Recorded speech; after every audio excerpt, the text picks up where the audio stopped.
Sir ನಮಸ್ಕಾರ. Mud road. So ಇದೀಗ ಮುಂದೆ ಟಾರ್ ಒಳಗೆ ಸೇರುತ್ತೆ. ಸೊ ಇದು ಲ್ಯಾಂಡು 12 ಕುಂಟೆ. ಇದು ಒಂದು ರೆಕ್ಟ್ಯಾಂಗಲ್ ಪೀಸ್ ಬರ್ತದೆ. ಆ ಗಿಡಗಳ ಸಾಲು ಇದೆಯಲ್ಲ ಅದು ಬಾರ್ಡ್ರ್ ಆಗುತ್ತೆ ಒಂದು ಸೈಡು.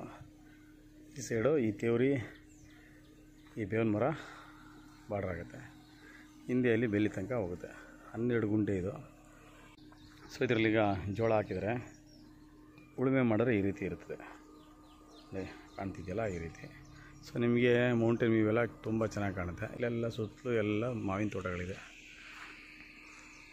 ಜನರಲ್ ಪ್ರಾಪರ್ಟಿ, ಸ್ಕೆಚ್ ಕೋಡೆಲ್ಲ ಆಗಿದೆ. ಡೈರೆಕ್ಟ್ ರಿಜಿಸ್ಟ್ರೇಷನ್ಗೆ ರೆಡಿ ಇದೆ.